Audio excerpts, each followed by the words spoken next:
This is the surprise I've got for you today. So there's somebody who comments on almost every single one of our podcast episodes because she loves watching them. And it would happen to be my wonderful grandmother, and she is There your you go. biggest fan. Come So on. I got to spend some time with my grandparents this weekend, and I thought it would be fun to have my grandma read one of the comments that she writes to Yes. us. Um, so I will play that for you. I'm dying over here. Okay. Go ahead. We loved your show this week, as usual. The aliens and all. You two are so fun together. My husband agreed with Grilli on no banana peel dance, and he agreed with Grilli's pick, Acuna. Loved the color bears. Keep up the good work. Time flew by. Hated to see it end. See you next week. Yes. Love That it, is our man. number one fan right there. That I is our love number. it. Hey, you know what? That's the best. That is the best. I don't have my grandparents, so you're lucky, man. Mm-hmm. I miss mine. It's like they say there's no love like being a dad or a parent, Yeah. but they say even being a grandparent, you hear people that have grandchildren like that's so much better. And I'm like, I can't wait. I can't wait. I got 16 and 11 year old. I got some time. You know, I'm just getting to the driving phase. I don't need to get back into diapers and bottles, man. I'm having those talks with my son. That's a different Mound visit right there. That's right. That's right. It's a whole different Yeah. private Mound visit. That's right. Well, yeah, but she is she's our biggest fan. Thank you, Grandma, for watching all these episodes. And You know, maybe one day we'll have a charcuterie board, drink some vino together, since she's got that DeSalvo blood, the Italian bloodline, man. she would love that. She would love. But I think the fun thing, I've got a couple more of those videos from different episodes and from her comments that she recorded. Classic. So every week Save I'll play one those. for you. Save those. Those are precious moments Yeah. when you don't have her with you, with us on this earth. That you'll love that. It's a Mound visit you'll cherish forever, man. So you're lucky, and keep doing that stuff.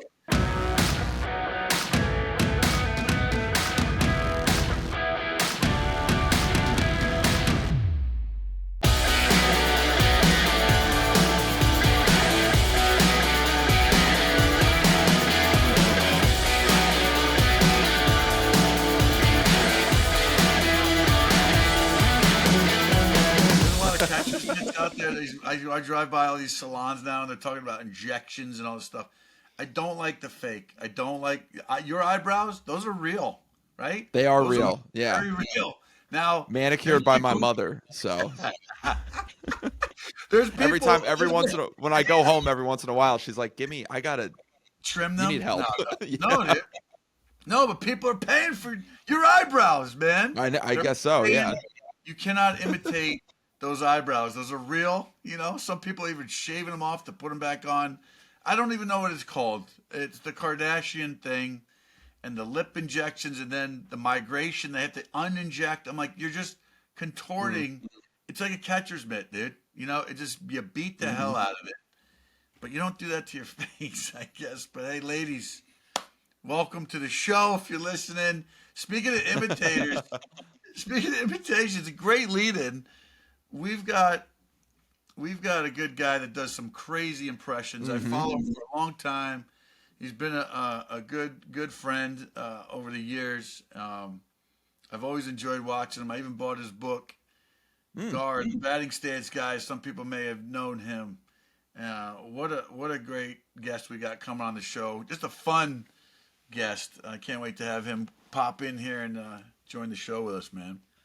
I know, I'm super excited. It's funny because I've been tuned into his imitations since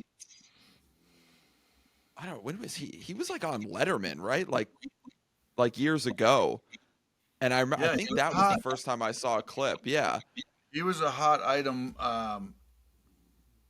You know, just when all the social media stuff, like people to follow, like he always had the good antics and great content. It's evergreen, you know, and people love impersonations, you know, and I give him great credit. But rather than do the interview without him out here, let's see when we can get him in here and Exactly.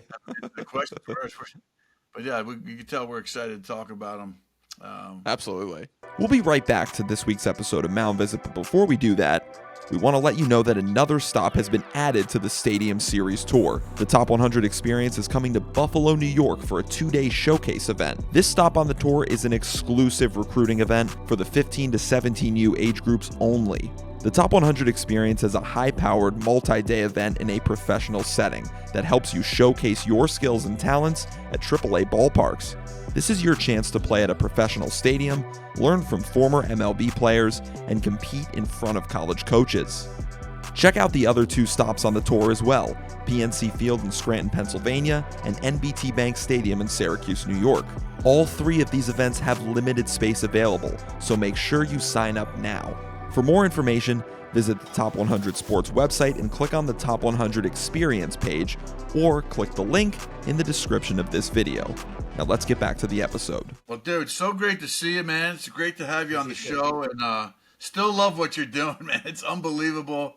It's so good, and your content and your following, I hope people continue to appreciate what goes into that, and that's what we kind of want to get into, man. How did this love affinity and just, do you start off with the mindset like, I'm going to nail this guy down today and after I brush my teeth, Yeah. Thanks so much, fellas. Yeah, no, it's you definitely out yourself as like a card-carrying dork if you are either familiar or a fan. So you're a certain age, your name rhymes, your name ranges from like Brad to Craig to Jason. Like you have to have been born in a certain era. And honestly, with social media, it gets you in front of an audience that, of course, I never would have figured. I was never going to be like a vaudeville traveling road show. I just had no, other than making like a couple of neighbors laugh. I was like, this is not going anywhere. And then. So all right, I'll answer your question first. So yeah, how'd you discover you had this talent for mimicking all these batting stances? What motivated you? So truly, I didn't know it till college, and that's where your hometown comes into play. And I'll say this: God bless, all due respect to California. Californians just have a lot of other things going on than. Yep. What does Wally Backman do with his butt and his hands? All right. So that is not on the radar. It's like girls in bikinis, it's rollerblading, it's volleyball. Isn't that guy on TV? There are other things to do. All right. Than like, hey, was Larry Heisel's buttons open when he would stand there? So I would play stick because back in the day, if you didn't have Atari, video games were called stickball in your front yard. And so, and my parents were like, now it sounds weird, but they were kind of, we'll call it violently against screen time before there was such a thing. So we had to log on a 3x5 card above our phone. We had to write down 3 siblings. And so you had to write a half hour if you were watching TV at all. And it had to be in a certain amount of, couldn't be just all day long, like Price is Right's on. So like different strokes, silver spoon. It's like, okay, half hour. I'm watching The Wonder Years or whatever. And then the NBC game of the week, it was like like overspending on a bachelor party. It was like, oh my gosh, 3 hours right now. I just wiped literally half my week. So I still have no idea one joke from Cheers because I had wasted all my hours that Sunday and Saturday on like This Week in Baseball and Baseball Bunch and all those kind of shows. So then we would play stickball out in front. Now at the time, what we were doing was going through the lineups, and I was trying to bat righty and lefty, but the guys I was playing with wouldn't have been like, whoa, that really does look like Kevin Mitchell. Your arms are really... It was just, I guess we were just imitating him without any knowledge that I was getting close. And then even my baseball team, they had other things going on, even though our team was good. Very few people were like, whoa, Ricky really does do that when he lets go of the bat. So Jason, I'm not kidding. I did not know. I would have failed a Scantron test that was like, what are you best at? And I'd be like, I don't know, producing earwax. I'm like, I didn't know what a thing was that I could do that was Yeah, but you know successful. what? Like I said, we got you here, and I met you in person, which I've met. Seen you go to ballparks. You get to meet, rub shoulders with a ton of guys. I think I met you in San Diego. Actually, is when we finally connected. But when I was playing, but I think it's amazing because you definitely love the game. I mean, look at the vintage shirt and memorabilia you got on your chest and your head right there. And again, like you said, you're going deep into who you know. I'm sure you do imitations of guys even today, which there's a lot of flash. I'm sure it's a lot more fun to do some of the guys even of today because there are a lot more antics, right? More jewelry. Yeah, I was going to say, yeah. You got the Mr. More jewelry, more money. That's right. More bat flips. Yeah. Oh my gosh. That's actually a great point. I was gonna ask because obviously people know you as the batting stance guy, but did you ever think to venture into the bat flip realm? Because that's a whole new thing now. Guys have signature bat flips, not just signature stances too. Yeah. So what the players react to. So Jason, actually where it was you were going to the bus, I think maybe on the Rangers and the bowels of the Metrodome. I think you were walking out and you're like, hey, and then I was like, wait, what? At that point, there weren't a lot of players that were wow, what a memory, walking up. Like I didn't know yet that players were watching the clubhouse. And Casey, I don't know if you feel this way, but like, if let's call ball players celebrities, all right. So if we're just like a normal person, to me they are, absolutely. Yeah, thank you. All right, me too. Yeah. So I had an impression that once you become a celebrity, you immediately like forget 1,000 people that you grew up with, or you're no longer like. There was a girl I went to college with, and she became a movie star, and I ran into her at Sundance Film Festival, and I walk up to her and I say, hey, I introduce myself to her, and she was like, no blank, Gar. We were in college. Like, I was like, wait, but you're on screen. It didn't dawn on me that somebody could evolve and like continue as a human. Still have a memory. Yeah, right. Yeah, right. So I thought for sure when I was doing the imitations, it kind of went on YouTube. A buddy was like, I'm going to send this back to my buddies in Boston. He put it on YouTube, which I didn't even know existed. Bill Simmons ran it on his page. And then teams started having it, like the Twins, like the Brewers, like the Dodgers. Like they just kept having me out. And then at that point, I hadn't spoken at all because I was just in the back. Like clearly this guy is like special in his own way. So then hosts were like, whoa. Like Rex Hudler was like, I can't believe you can talk. And like all the guys that host the pregame shows were like, I don't understand, like. And they'd say, yeah, I'm married with a couple kids. They're like, you're married? Like they just figured the skill set was like, Rex is a character. We may need to ask this guy to leave soon. Like he might be homeless. He might be homeless. So then when Jason approached me somewhere, he was getting on a team bus, and then Adrian Gonzalez asked like a clubby to come over and like, hey, come over to our clubhouse. And I was like, wait, what? And then Ryan Zimmerman was like, dude, you don't understand. We're ball players. Like we have a lot of time where we're not at home, but we're not necessarily in the field. And if something's funny, like we'll share it or it'll be on. Like teams would be like, there was a hitting coach for the Blue Jays where I did an imitation. I didn't know one person was watching this ever. His name's Dwayne Murphy. And I remember on the Oakland A's in the early 80s, he would like his hat would fly off and he would come out of his shoes swinging. He did not have the home run numbers for what his swing was. And so I imitate him. And then JV Arancibia says, hey, in our clubhouse, we literally put it on and showed because you were like telling a joke none of us could have told. But it was like too obscure for Frank Caliendo. It was like a level below.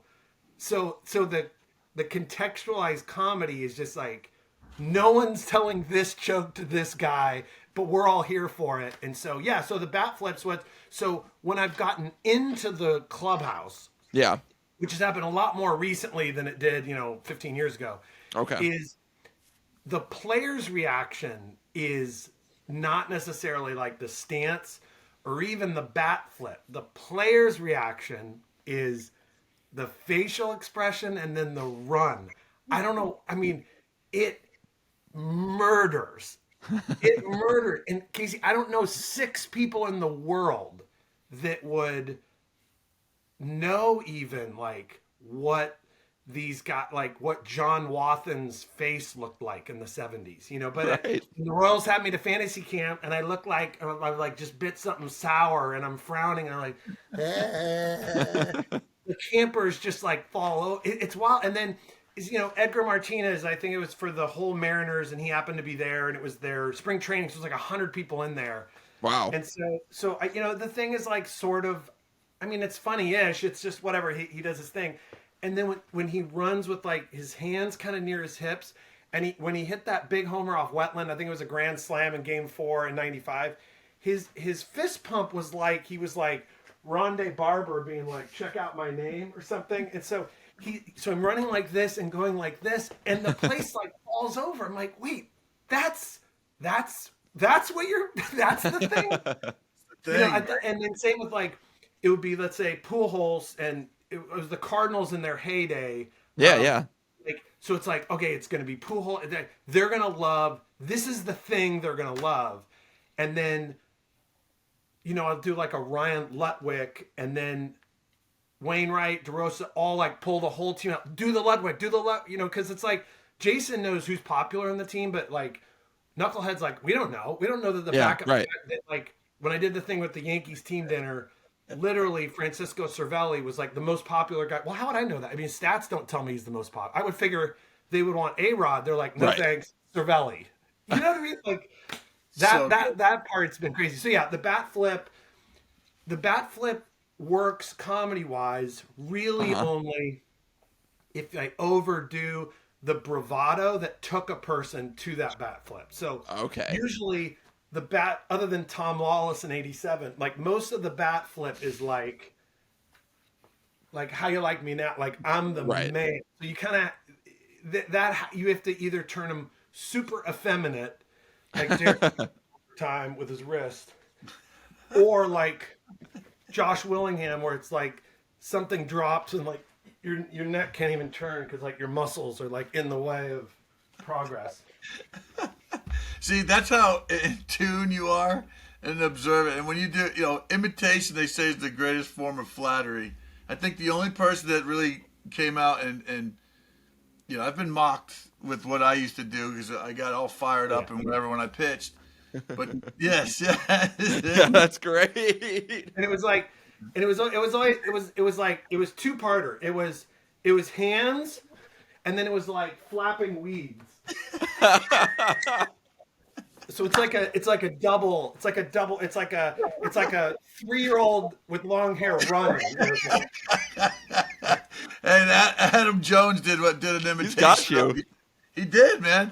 It's so funny because, you know, you watch baseballs every day, right? So to see this happen for certain guys every half an hour when they get their first at bat to their third or fourth, but it just shows you, man, that you are a true baseball fan, and you've gotten to mingle and jam with the celebrities of the All-Star Baseball cast and the family. So it's funny how you've worked your way into baseball family, and you know, it's great to have you on the show, man, and connect. You know, tell us what you're doing besides this. What other projects are you kind of into right now? So what's been really fun about social media is, and whatever, it's terrible for all the reasons everybody knows, but like what's been really fun is there's been pretty much like a curated audience of, God bless us, but dorks, you know, like the people who go to baseball card show conventions or are really angry if I do a 1977 imitation of the Yankees. I'll get 61 people yelling, Bucky Dent choked out more.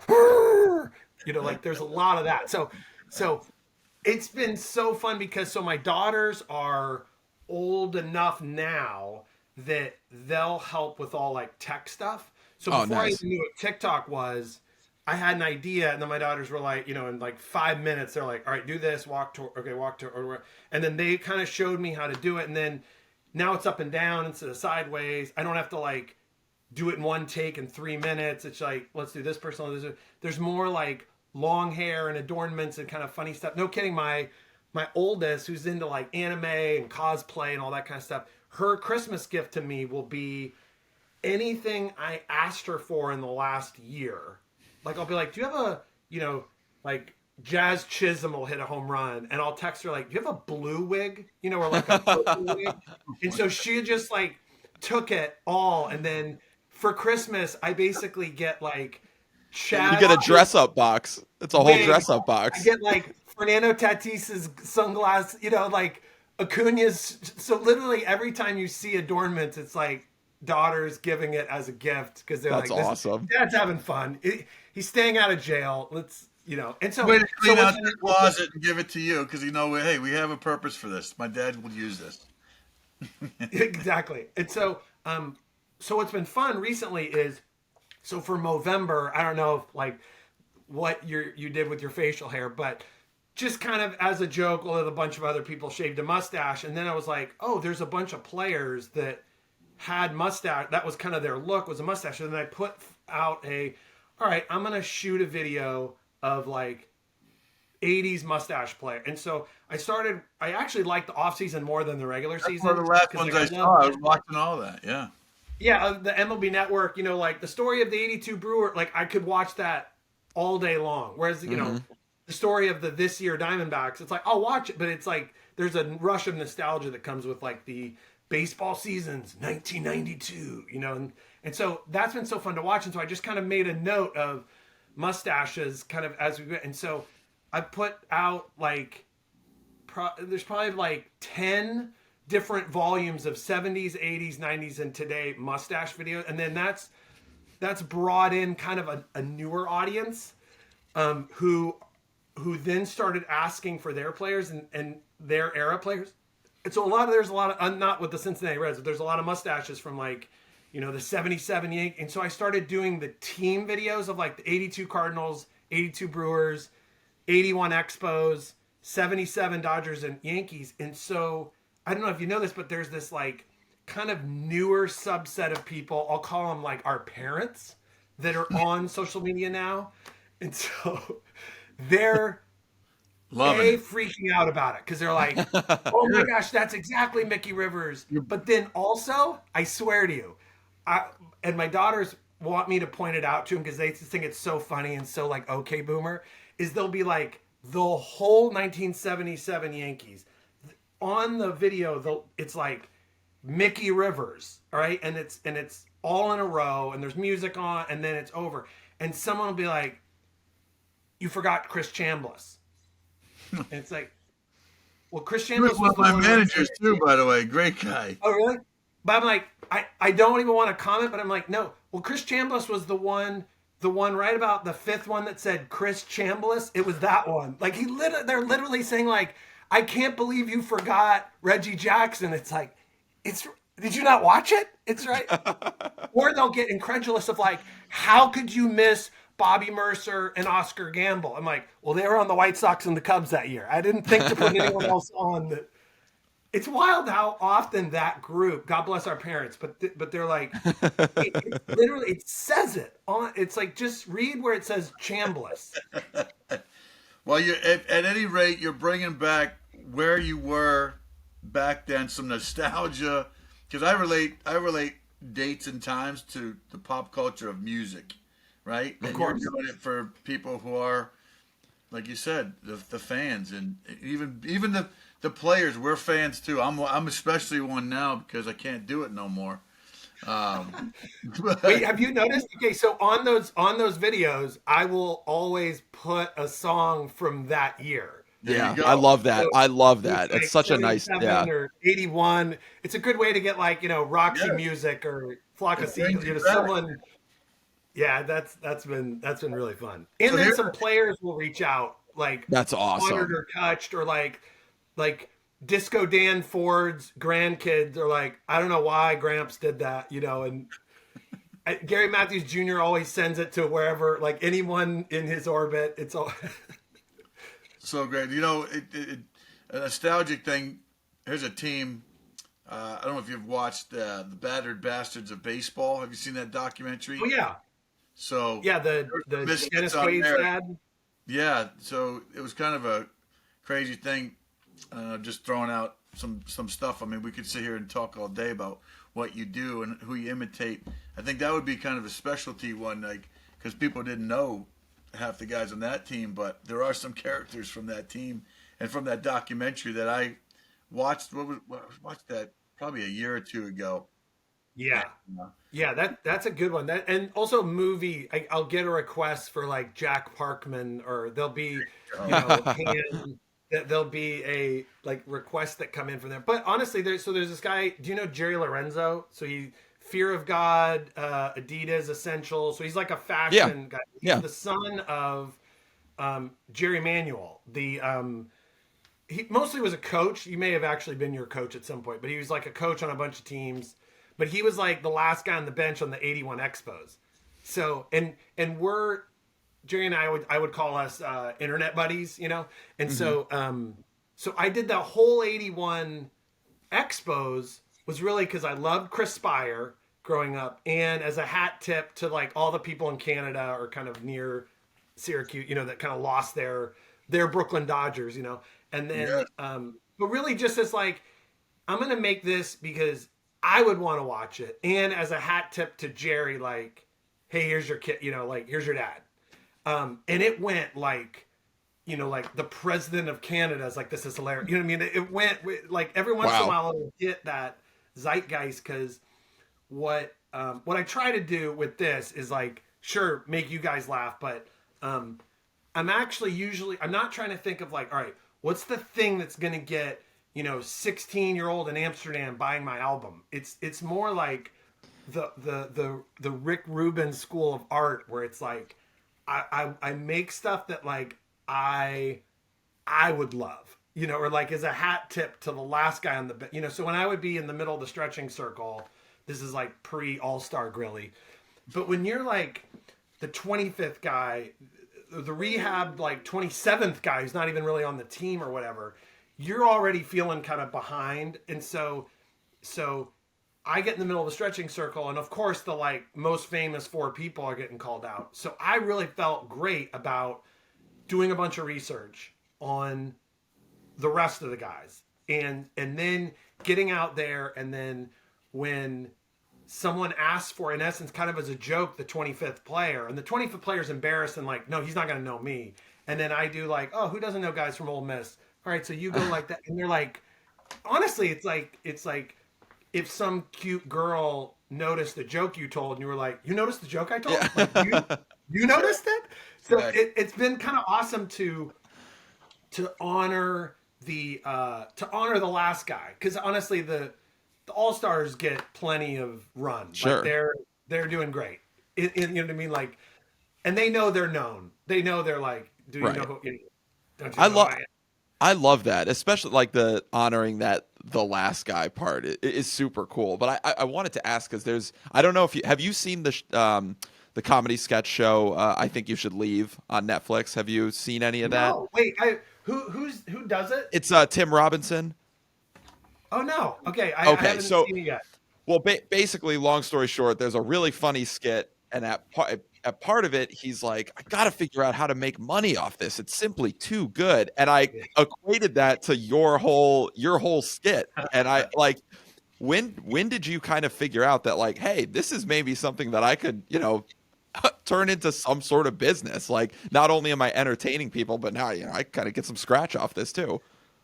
So, all right. So I have a brother who had a long run on Broadway and won a Tony, and then Oh wow, a sister that's storyboard artist for film, like storyboards for films, and then another sister that sang in a band, was a talent agent in the like modeling world for a long time. So so you guys I are was all the oldest. performers. That's I was the the oldest, and always like just different than them, in that the joke in the family, the reason why it's Batting Stance Guy, least marketable skill in America, is like the joke was that I was the only one sans talent in the in the family. And, went balding, real young, got married at 22, still married, you know what I mean? So I was like out of the kind of the going on auditions and trying to nail this part. And like, I kind of moved on, worked in nonprofit for a long time. I basically like never joined. And then what happened was I don't know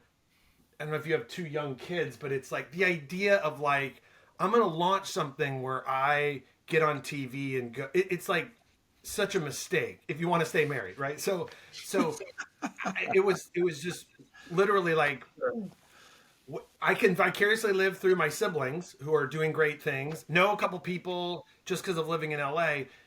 If you coach youth soccer, like 3 of the dads are on Breaking Bad. Like there's like everyone's around it. So it's like I've gone to more movie premieres of buddies than I've gone to like water skiing on the lake. Like I've never do that. But no acting in high school. You never went into any plays or anything. Just I like once kind of on a lark, but it wasn't. It never was like the career or like this is the way I'm gonna. Even if you said like, hey, are you gonna end up on Letterman one day? I would have said, well, I guess if you get tickets and you get lucked out by, or you have a pet trip, like there was no like, well, when my movie releases, I'll be, Right. So it was like, it was past. And so I think at 35, when my buddy throws this on YouTube and then Bill Simmons runs it on his page and then teams start having me out, I think I was like relaxed enough life stage wise where I was truly felt like I'm making the Grillis of the world on the field laugh. I didn't even know yet it was going to go to where like we needed that, man. We need that. Yeah, like your aunt and uncle would know it. Like it never dawned on me that like people, like I'd have a baseball card one time or people would ask for autograph. Like that was, or like a book deal, like there was, that was, the goal was just to like keep having fun with it.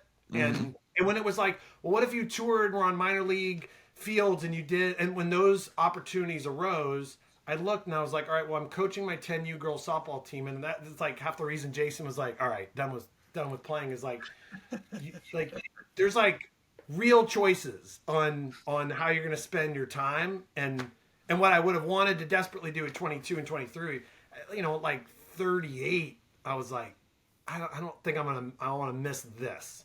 You know what I'm saying? And it's not even a guarantee. It's not like a 4-year, $10.8 million.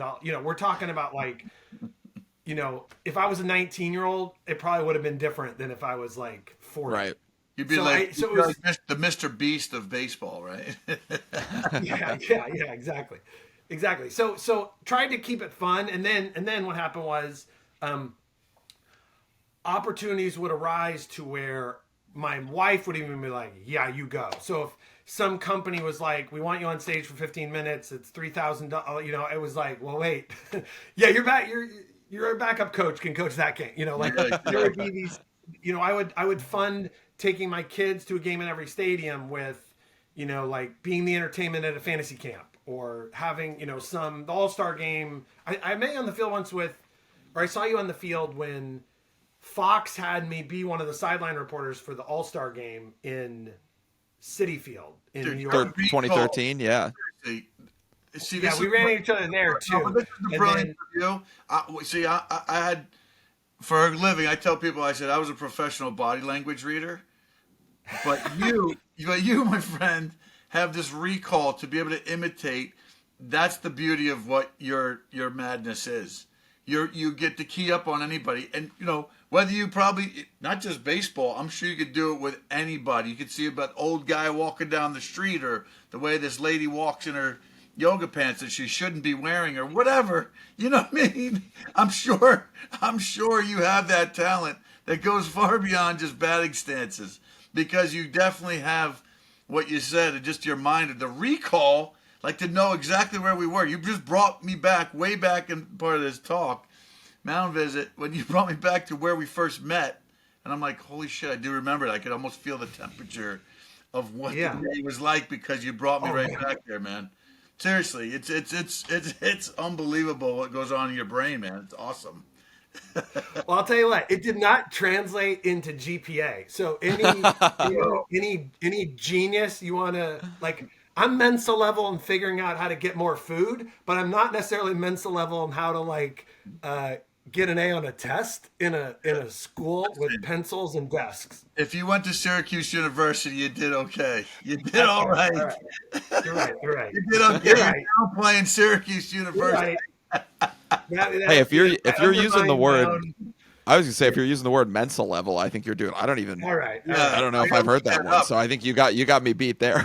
I'm a professional body English reader, so I just heard someone say that at one point and used it. Nice. I love that. I got to ask too, because it's. This is probably a hard question to answer, and I'm kind of putting you on the spot. But do you have a favorite memory in, or maybe a favorite experience that you've been able to have in the baseball world? And that can be whether it's, doing the sideline reporting at Fox during the All-Star game, stuff like that, or maybe it was an interaction that you had while you're traveling around doing minor league stadiums. What has been your favorite baseball memory so far? It's great. That's a great question. Totally fair. The one I think about the most that was so surreal was, again, back to baseball players as celebrities. So one baseball player, in terms of just like international acclaim and stature and kind of mystery, and we're born the same year, so I don't know, maybe it shouldn't not be able to believe you're meeting somebody that was born the same year as you. Yeah. The Jeter's last year, the Yankees had me be the entertainment at their team dinner in Houston before their opening day.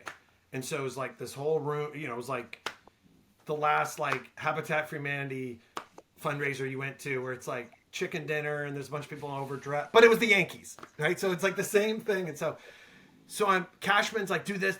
So I go up on stage and like do the whole thing. And I can't believe just the timing worked out where Ichiro is on that team. Oh. And so that's the guy that I'm like, this is like a real celebrity. Ichiro, somehow my wife and I were in Japan for the summer of Ichiro's last year in Japan. Oh, wow. And so I went to a couple of like Hanshin Tiger baseball games. So there was still like a lore of Japan, even though Nomo was already here. No position player had come over yet. And so then I do the imitation for Ichiro, and I'm like, why do you sniff your armband? And so everyone's laughing, having a good time. So I have a hat on backward, so the night ends, and then I walk around Houston or whatever, go, the game. So then it's like, maybe 3 hours later, I'm not wearing a hat. I'm not wearing the jersey I had on stage. So now I'm just like local idiot, And so I just happen to be staying in the same hotel as them because they were, they flew me out for it.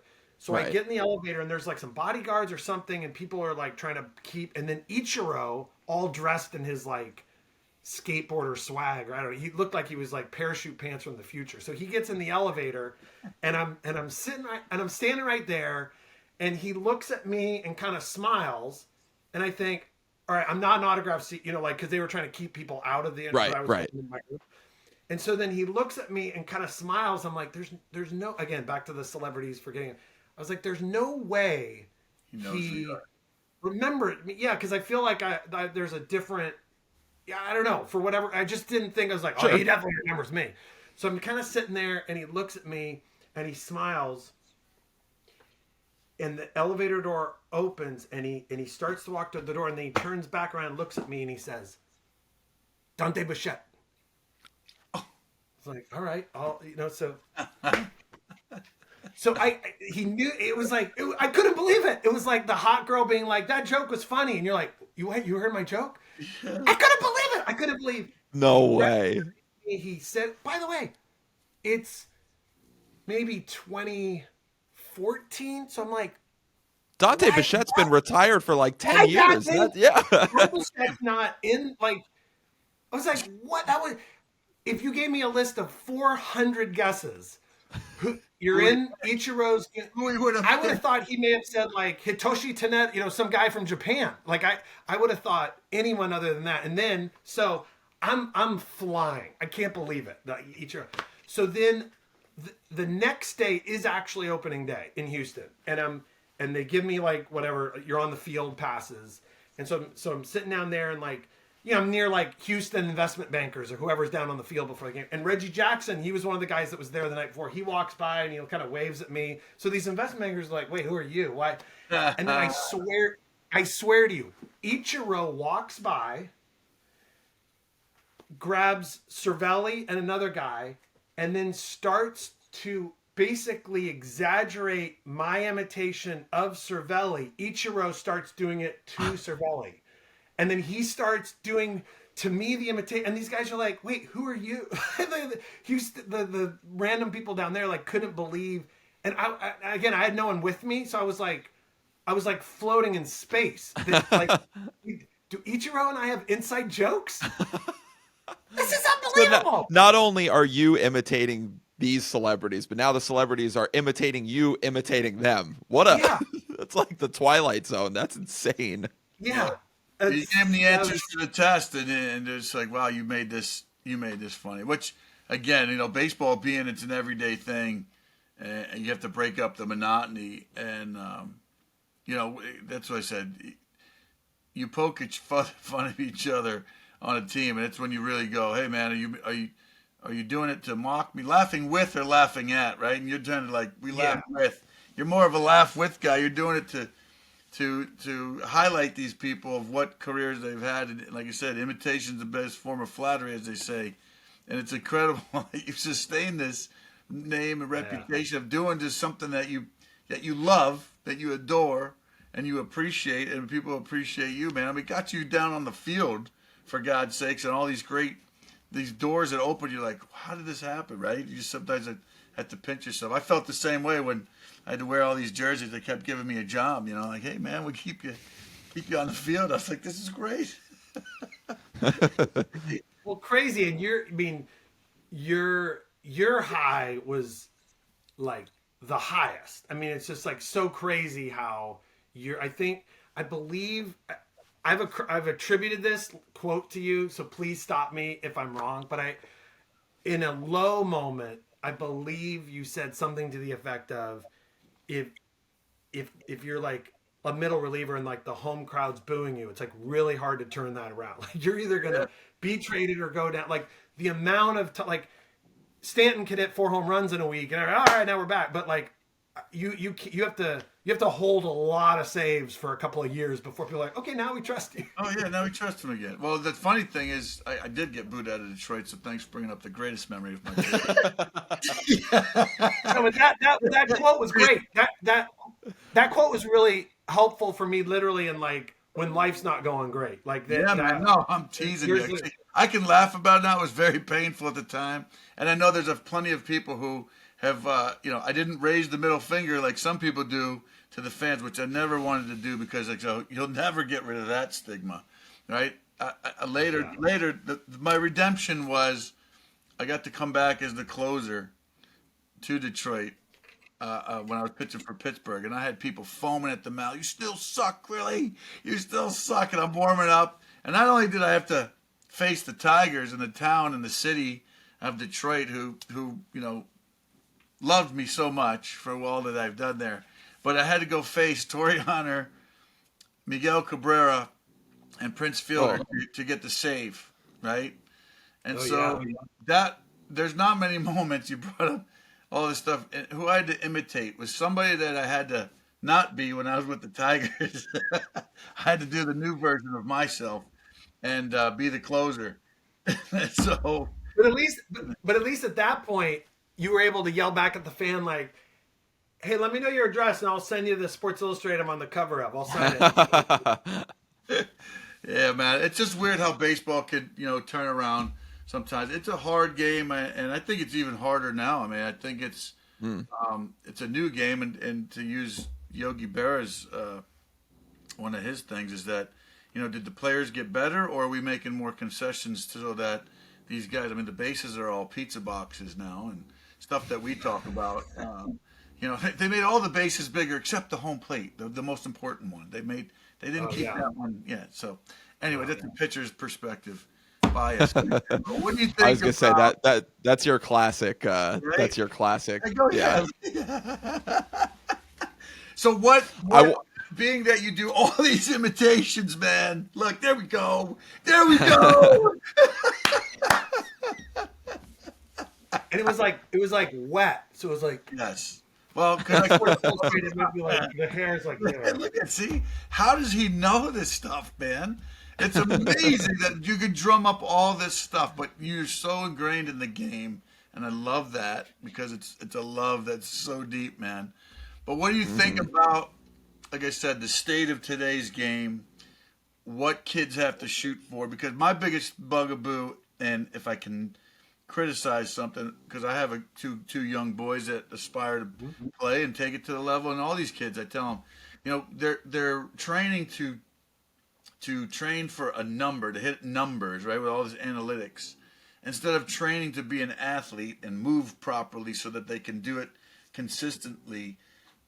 They're finding out this development part later. So, again, I don't want to get on a tangent about me. I want your opinion. The state of today's game, because you imitate the players of yesteryear and the great players that the story, right, that was created, and now the story's different. So what do you what's your take on that, of how the game is today? So in terms of like kids coming up or what it takes, to get in there, I don't think there's any difference. I think that if John Smoltz played 3 sports and that helped his muscles, but if there would have been a world where like John Smoltz couldn't have made his baseball team if he did 3 sports, he probably would have done 1 sport.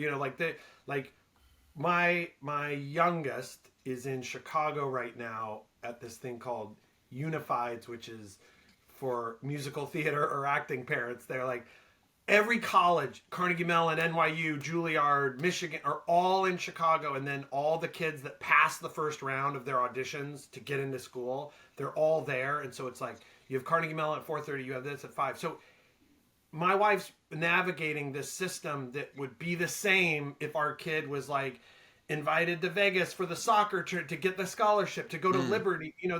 It's a whole world I don't know. And so just because it was different in 1979 than now, I don't think makes now wrong. It just makes it different. So like if your mom is like, well, we didn't give our kids cell phone. It was like, Mom, you couldn't have. There was no cell phone. Right. It wasn't even, they wouldn't even take it as a badge of but you let me go on sleepovers with my friends. So like, I was able to do the same things all the other kids were doing. So maybe I would have a phone at 12 if everybody has a phone. So I take it as like, it's evolving. There's probably like 3 times as many, I don't know, Latin American players now. There's probably like, hey, some of the kids that would have taken your spot are from the inner city are now doing basketball or NFL. I remember my best friend at Syracuse grew up in Vestal, so kind of not too far. Yeah. And they made this Final Four in the high school state tournament that year.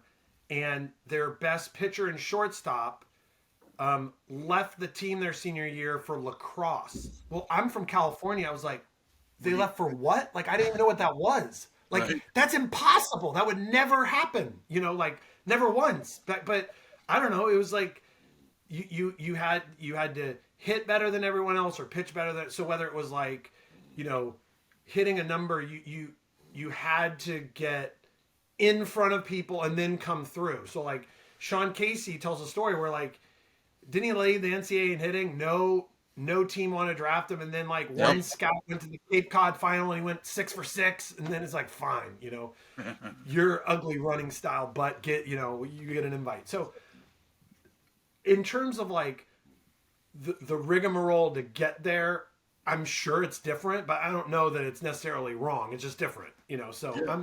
I'm kind of fine with however the players get. And for the most part, with kids, like if you overdo it on anything like 16, 17, 18, it's wild how many kids get burned out and leave. So some of the people I'm worried that like would take my spot as a 25-year-old on the A's, like there may be no A's and that person may not be in baseball anymore. He may quit and become that Houston investment banker. I don't know. He may do something else, right? I think that's a great way to look at it. Yeah. And then in terms of like actual on the field product, you'll like this. There was I've been interviewed in the New York Times, Wall Street Journal, a handful, like Sports Illustrated, a handful of, but when Vanity Fair called me, I was like, okay, I don't even know what to wear. What are we looking for? Like, no. Like I need like this person wanted to write a story on how different, like why are they just watched the All-Star game and they were like, why are all the crazy batting stances gone? Like, why are all the crazy batting stances gone? So yeah, like you're right. There's bat flips now, but for the most part, it's this like boring AAU. Right. You don't see Kevin Youkilis with the right. Yeah. And so we got into this like deep he was not prepared for the deep philosophical conversation, which revolved around that I believe everybody's favorite. Syracuse University, right? You got that from Syracuse. You got that right. Mensa, baby. The everyone's favorite Saturday Night Live cast, for the most part, is like from when they were like a junior in high school to like a sophomore in college. That is like, you're finally getting the jokes. You can't believe how talented these people are. You get all the cultural references. And then what'll happen is when you're like, go to a dinner party when you're 32 and talk about Saturday Night Live. And it's like, oh, it's never been less funny. It's like you can't stay up late. Your teething kid is like, it's like that is insensitive. My feelings are hurt. They shouldn't talk about it. It's like, but no one's ever, you a little bit older than us. Oh, John Belushi was, and Dana Carvey was, Will Ferrell was, and it's always like, so I feel like it's a little bit like that when you're 11 and you see Kevin Youkilis or Ricky Henderson. You're like, that's crazy. Whereas like when you're 50. You don't see Denard Span's toe pointing back toward the catcher. Well, nobody did that back in the like. That's interesting. Like, there's very few players like Matt Carpenter that like lick their lips, and like do a bunch of like. There's probably 5 players right now, from JD Martinez to Tyler Stevenson, that do some kind of kissing pinkies and thumbs, and there's like these wild like. Remember how crazy Matt Williams was when he did it? Well, Tyler Stevenson does the Dr. Evil kiss your pinky and then touch it every pitch. So we're just not watching. And the bat flips and the whole like run with the bat around the base like you're Joe Boo. Well, you do a great Brandon Nimmo who sprints to first base no matter how he gets to first. I'm a Mets fan, so I see it all the time, but it's It's great. But I gotta, before we end this interview, which I'm sure we could even go for another hour if we needed to, but I have to put you on the spot. You did Grilli, my favorite baseball player of all time, the New York Mets captain, David Wright. I don't know if you could do a David Wright, but it's you gotta go with the John Franco orange undershirt. That's right. And then yeah, it's a whole routine. First of all, it's like he's like one of those, like, you might not be old enough for like the He-Man dolls, where like the C-3PO doll, they were a little more like up and down, whereas the He-Man dolls were like or like a little bit more stretchy like this, and then he would do this thing where he just like manicured his eyebrows, and he would do a little bit of this, and then he would like do this little like twist. Yep. Where he would go, and then it was very kind of like boxy, and then the main thing was the follow through. He would bring it back. So like Manny Ramirez, would go like this, and A-Rod, would go like this, and David Wright, it was like every pitch was like batting practice. So he'd be like, he'd coil in, so his leg coils in, and then he would go. Start walking back. So. There you go. There's your guy. It's so good. There's your guy. Yeah. No, he got it. Dude, that is it's this, that, yep. That's and it. Hey, that might be the always the deep breath right before. Yep. That's the closest you get to David Wright right there. That's awesome. Yeah, there you go. Yeah, and you know what? I would Oh have my cut my hair. God. My dad said I couldn't. He goes, "You can't cut your hair. You're going good." I go, "That's the thing. That's the thing that's getting me going. That's my thing." Yeah. No, there I was was like, "Holy shit!" you had to. You got like a LinkedIn profile picture now, and that's great. Timing of your life.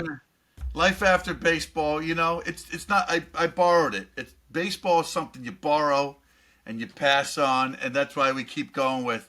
Hey, who's now? Who's relevant, dude? Look, he's out of breath. I love it. You put all this into that for you, dude. You can't listen. You listen. Baseball players, they just batters just swinging in. With Grilli, it's like 100% pure adrenaline. It's like it's like Nemo walking. Yes. That's right. That's right. Exactly. A lot of energy. Truth be told, I threw up before I pitched, so I didn't have to after I pitched. You know. That is awesome. Well, this was Gar. This was probably one of my favorite interviews that we've done. I really appreciate you coming on. Thank you so much, dude. Is there anything we need to do? It's so fun. Yeah, man, and love to have you on again. We do this far too infrequently. It's great to see you, man. Thanks for bringing me back and connecting. As always, you need anything, you come to the Pittsburgh area, you got to come to my farm. You're welcome to stay with me, man. Hang out, barbecue. Whatever. Cool. Okay, that's where you are. I wasn't sure. Yeah, so yeah. It's a total long shot. But if my daughter goes to Carnegie Mellon, oh man, there you go. Yeah, she's in the running. She literally has her call back today. Oh wow! All right, isn't that crazy? Okay, good luck.